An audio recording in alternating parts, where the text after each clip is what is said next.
Olá, bom dia. O Sergipe Rural está no ar. Confira os destaques desta edição. Oftalmologia animal. Vamos trazer as dicas de uma médica veterinária sobre os sintomas e doenças que podem atingir a visão dos bichos. Plantas que embelezam o ambiente. Com cores vivas e formatos geométricos, as bromélias encantam pela beleza e variedade. Mas o cultivo merece cuidados especiais. Osteomalácia. Veterinário da Endagro alerta criadores sobre enfermidade que causa deformação em diversas partes dos animais. E ainda, em entrevista à repórter Lícia Moura, o presidente do CREA Sergipe, Arício Rezende, fala sobre o acordo de cooperação que credencia os engenheiros agrônomos à responsabilidade pelos receituários de aplicação de agrotóxicos. Essas são as nossas manchetes, então fique com a gente, porque o Sergipe Rural já está no ar.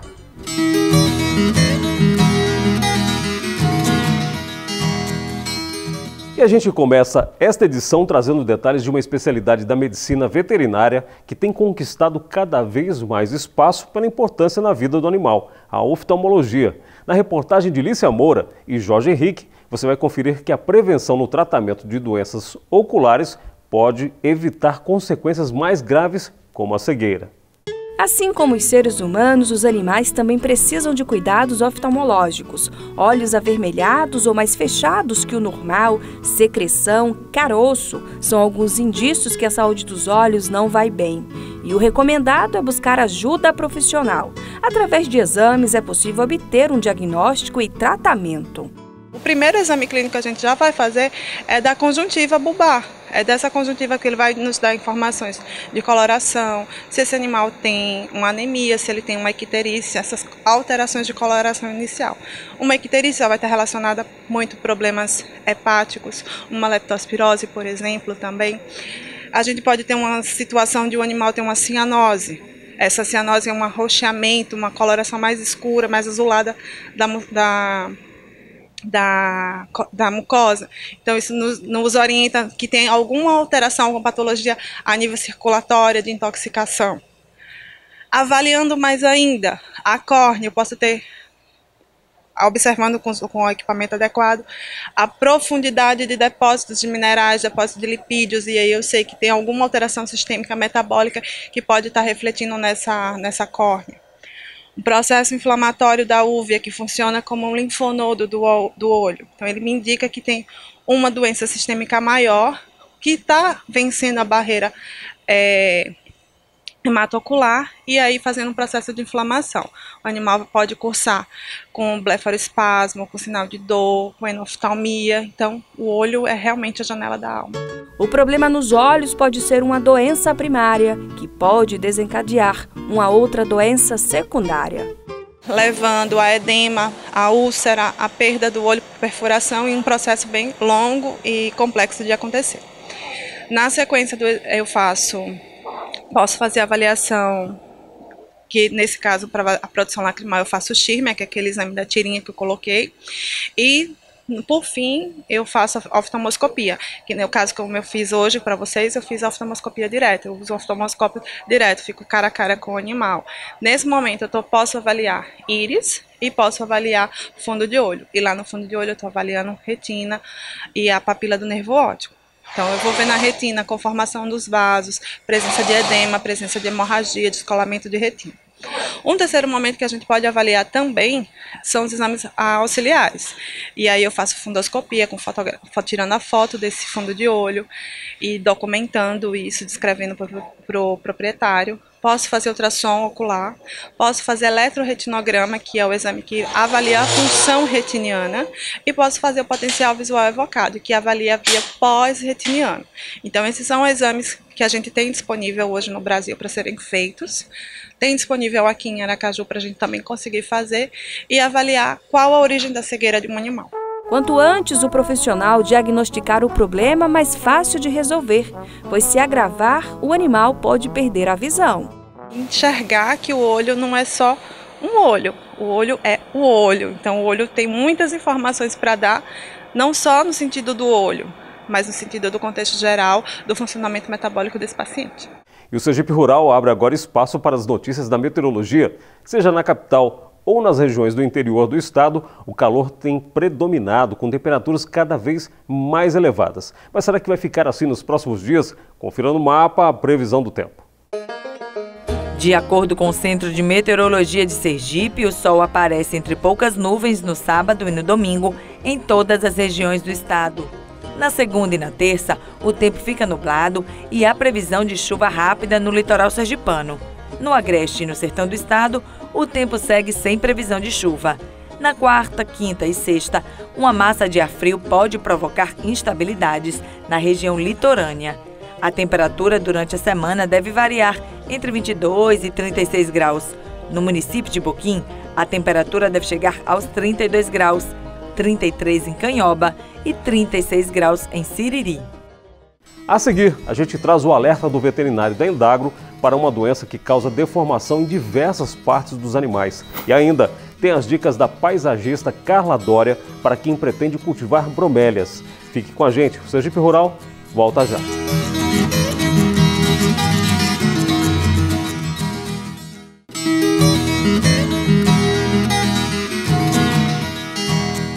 Estamos de volta e você que acompanha o Sergipe Rural tem visto a cada semana as dicas do veterinário da Endagro, Marcos Franco, sobre as enfermidades que podem causar sérios prejuízos aos criadores. Na semana passada, o destaque foi as doenças reprodutivas. Hoje a preocupação é com a osteomalácia. Veja na reportagem. A osteomalácia é uma doença que causa deformação em diversas partes do animal e atinge todas as espécies. Sobre o assunto eu converso com o veterinário Marcos Franco. Bom dia, doutor Marcos. O que causa essa doença? Causa deformidade em diversas partes do animal. Por isso que é importante o criador mineralizar os seus animais com sais minerais de boa qualidade. Por quê?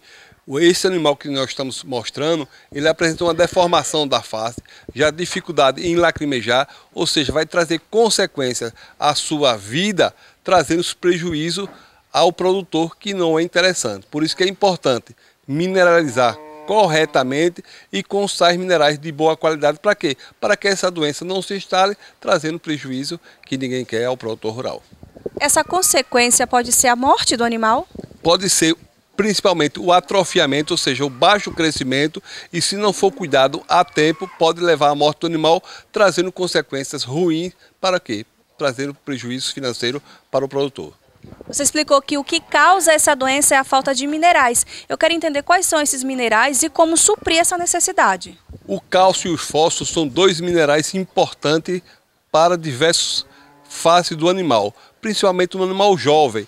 O fósforo e o cálcio, no animal jovem, com baixa absorção do cálcio e fósforo, o animal tem retardo no crescimento, porte pequeno e, em determinados casos, evoluído, deformação, nesse caso desse animal, na face, trazendo consequências à sua vida drásticas, que, se não for cuidado a tempo, pode levar à morte. Isso aí é prejuízo. Entendi. Então, a alimentação adequada supre essas necessidades e evita tais problemas. No caso desse animal que a gente mostrou, que já está com a face deformada, que já foi diagnosticado um problema, como tratar? Bom, o tratar, nesse caso, é ofertar sais minerais de boa qualidade, tanto por via oral como por via endovenosa. Para quê? Para que esse osso, com o passar do tempo, volte à estrutura normal, acabando esse problema, ou seja, que é a deformidade da face. Sabendo que são tratamentos caros, difícil de recuperação, mas contornáveis. Mas a melhor fase que o criador deve tomar o quê? É ofertar minerais de boa qualidade. Para quê? Para que o problema não se instale. A melhor solução para a pecuária leiteira se chama a prevenção. Tanto ofertando sais minerais de boa qualidade, como vacinação e alimentação de boa qualidade. Para quê? Para que não tenha necessidade de usar medicamentos, ou seja, aumentando os custos. Por isso que é importante, a prevenção é a melhor arma do criador. Doutor Marcos, só para ficar claro, então o tratamento é só uma questão de boa alimentação, reforçar os minerais que faltam, ou tem também a questão de uma medicação, antibióticos, anti-inflamatórios, eu não sei, entra aí no tratamento uma medicação? Nesse caso, A melhor solução se chama a prevenção. Ofertar sais minerais de boa qualidade, alimentação de boa qualidade e vacinar seus animais das principais doenças que ocorrem na região. Por quê? A prevenção sempre é mais barata, mais eficaz do que o tratamento. O tratamento só num caso extremo, para quê? Para que o problema seja contornável. A prevenção se chama a melhor solução. E agora a gente muda de assunto para falar sobre uma planta rústica e exótica que se destaca pela beleza e variedade, a bromélia. E para cultivá-la é preciso alguns cuidados. E quem traz as dicas para a gente é a paisagista Carla Dória. Veja. A Sítios e Jardins mudou a localização, agora está atrás do Parque da Sementeira. E é aqui que a gente encontra a paisagista Carla Dória para dar as dicas sobre as bromélias. E hoje é dia de falar de bromélias. E quem vai dar a dica dessas plantas maravilhosas é a Carla Dória, que é a nossa parceira aqui do Sergipe Rural. Carla, o que são as bromélias? Como a gente pode classificar e quais são os cuidados principais que a gente pode ter com elas? Bromélias são plantas bem rústicas, bem lindas, tropicais e adaptadas a climas que variam de 15 a 25 graus. Ela não gosta de clima frio. Então, a bromélia é tida como a planta do verão, porque ela gosta de uma intensidade de sol muito grande.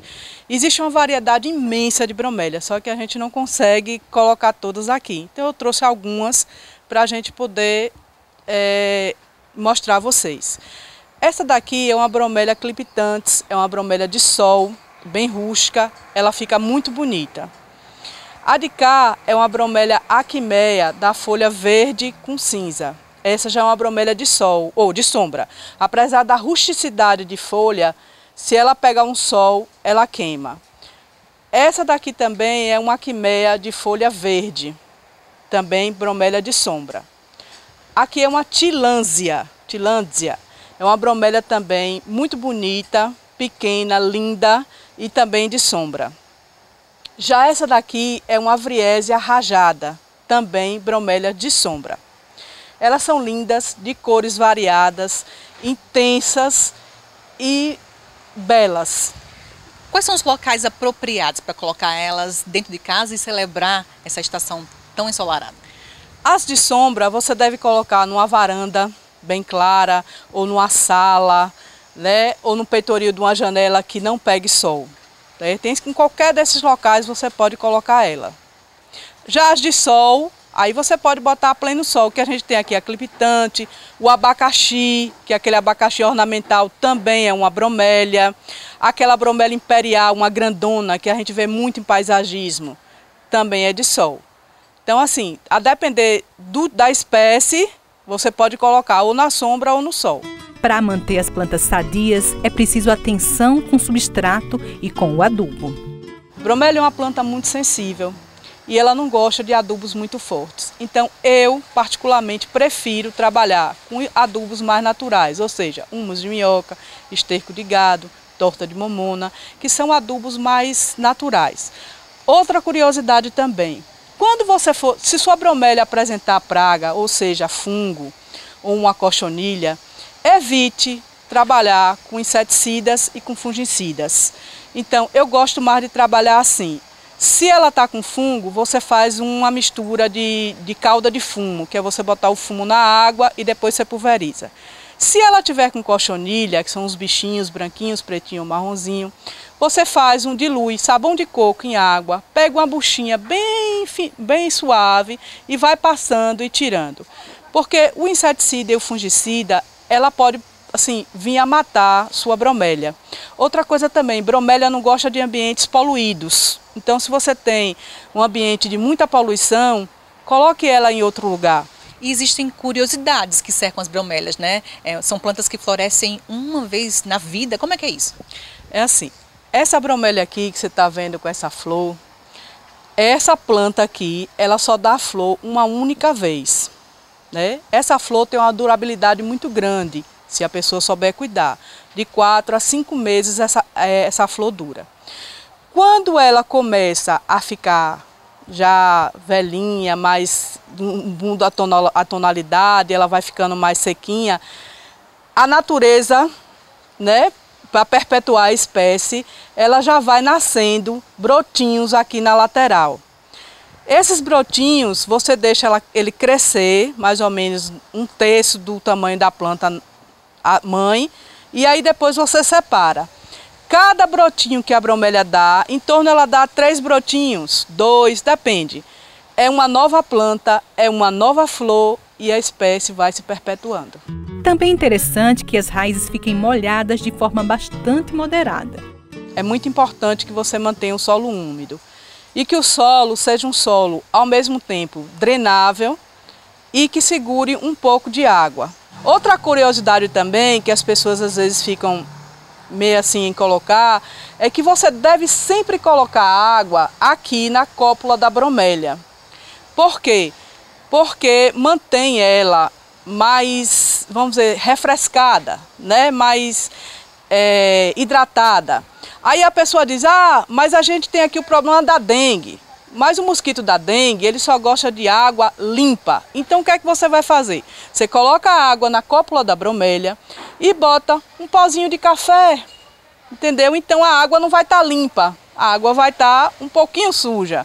E o mosquito com certeza não vai pousar aí para botar seus ovos e suas larvas. Então se você fizer esses cuidados, molhar certinho, adubar também, porque a planta para florar ela precisa de adubação, né? Usar os venenos, que como eu te falei, os inseticidas naturais, você terá a sua bromélia sempre bonita. E os novos filhos que vierem também vão ser lindos. Em instantes, o presidente do CREA Sergipe conversa com a repórter Lícia Moura sobre o acordo de cooperação para que o engenheiro agrônomo seja o responsável pelos receituários de aplicação dos agrotóxicos. É depois do intervalo. A gente volta já.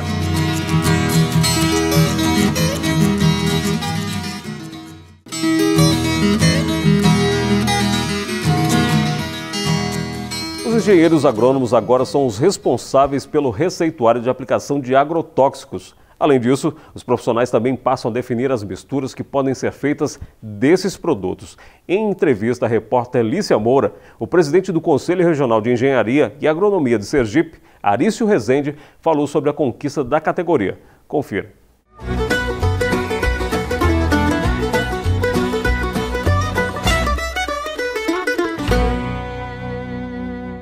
No dia 11 de outubro, um acordo foi assinado entre o Ministério da Agricultura e o Conselho Federal de Engenharia e Agronomia.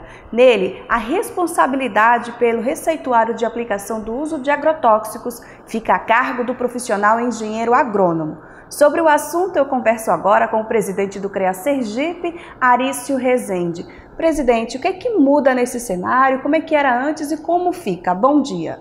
Bom dia, telespectadores do Sergipe Rural.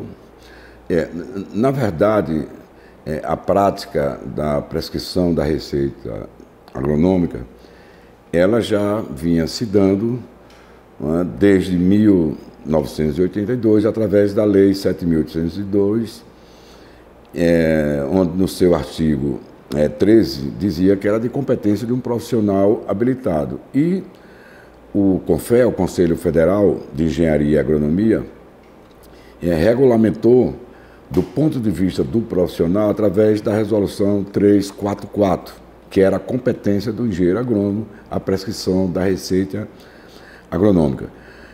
No entanto, até a presente data, 11 de outubro, era uma prescrição da receita em termos individuais, quer dizer, cada produto era receitado para determinado problema ou cultura, não é? E com o acordo assinado entre o Ministério da Agricultura, a SDA, Secretaria de Desenvolvimento Agropecuário, e o Conselho Federal de Engenharia e Agronomia, nós passamos a executar a prescrição da receita em misturas de tanque, que não é nada menos do que você reunir 2, 3, 4, 5 produtos químicos, né, agrotóxicos, e identificar, através do diagnóstico na cultura, né, naquela lavoura estabelecida, de vários problemas, de várias doenças, como pragas, ervas daninhas e até mesmo aplicação de fertilizante, você unir nessa mistura de tanque e, através desse diagnóstico, aplicar a receita agronômica. Quer dizer, ele dá uma maior expansão do conhecimento do profissional habilitado, que é o engenheiro agrônomo.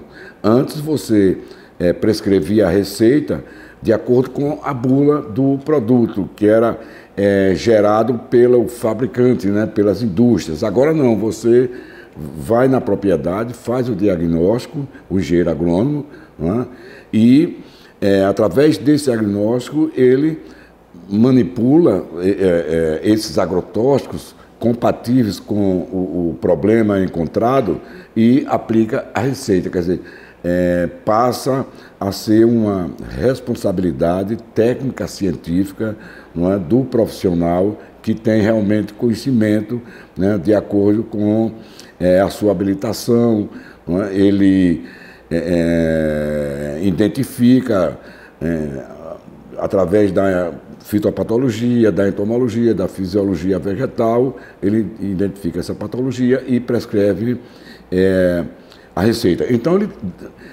é mais uma segurança, não é, para as pessoas, para o próprio produtor rural e para o meio ambiente. O senhor trouxe uma questão bastante importante, que é a questão da segurança. Segurança para o produtor rural que está ali manuseando o agrotóxico, né, o defensivo, e também para o consumidor final, porque com a aplicação agora com o profissional, ele vai ter a dosagem correta. Agora, outra pergunta que eu quero fazer para o senhor, em questão do fornecimento. Quem fornece, quem vende o produto, agora ele precisa só liberar só com as receitas que tiver assinatura do engenheiro agrônomo. Isso fica determinado assim? Sim. Ele não poderia, o engenheiro agrônomo, ele não poderia prescrever o receituário agronômico, porque não existia uma regulamentação, não é, desse produto, né, de misturas em tanques. Não é? Agora, com a regulamentação, não é, através é uma mudança. Então, ele vai poder prescrever e vai ter uma liberdade maior da indicação da patologia existente num plantio, não é, num determinado plantio, não é, e fazer a aplicação, a prescrição de acordo com aquilo que ele diagnosticou. Não é? Então, mais uma segurança, né, para o meio ambiente. E antes da legislação, da legalidade, não é, a aplicação era clandestina. Existia, mas clandestinamente, não é? E talvez tenham gerado consequências graves de saúde, tanto as pessoas como o produtor rural. A gente está assistindo, não é, caso a caso, diariamente, não é, de contaminação por agrotóxicos dessas pessoas que manipulam esses produtos. Presidente, para encerrar, o que teremos de avanço, de mudanças com todas essas novidades que estão chegando com esse contrato, com esse acordo? A primeira mudança é o reconhecimento do profissional engenheiro agrônomo. A segunda mudança é que, do ponto de vista do produtor, ele passa a ter uma atividade legalizada, que antes eles já faziam, e com a legalização através do Ministério da Agricultura e do Conselho Federal de Engenharia e Agronomia, ele passa a ter um instrumento não clandestino, e um instrumento legal. E, do ponto de vista do profissional, ele vai ter condição de expandir mais, não é, o seu conhecimento. Não é? Ele, antigamente, antes da regulamentação, ele era preso ao fabricante, à indústria. O que continha na bula, ele prescrevia a sua receita. Não é? E agora não, ele, vamos dizer, vai ficar mais solto, não é, para a aplicação dos seus conhecimentos. E a terceira mudança é a questão da sociedade, né? A questão da população, a questão do produtor, não é? Que é um trabalho difícil, um trabalho perigoso, não é? A todo momento existem as intoxicações, não é? Desde o campo até a mesa do consumidor. Não é à toa que hoje o país consome mais de 1 milhão de toneladas de agrotóxico. Isso, se você fizer uma média per capita, né, significa dizer que cada pessoa ingere em torno de 4 a 5 litros por ano de agrotóxico. Né? Mas, com essa legalização, passa a haver um controle maior, né, com relação à questão da segurança, né, a carência para a colheita desses produtos pós-aplicação, né, a identificação do proprietário, a identificação do profissional responsável por qualquer problema que venha gerar à população, ao meio ambiente, ao produtor, porque ele está identificado naquela receita. Presidente, muito obrigada por sua participação, os esclarecimentos. E é isso, mais segurança, controle e valorização profissional. Marcelo? E o Sergipe Rural de hoje termina aqui, mas você pode ajudar na produção do próximo programa. Só enviar e-mail para sergiperural@perip.se.gov.br ou através do WhatsApp do programa. Anote aí o número 99894-6691. Obrigado por sua companhia e até o nosso próximo encontro.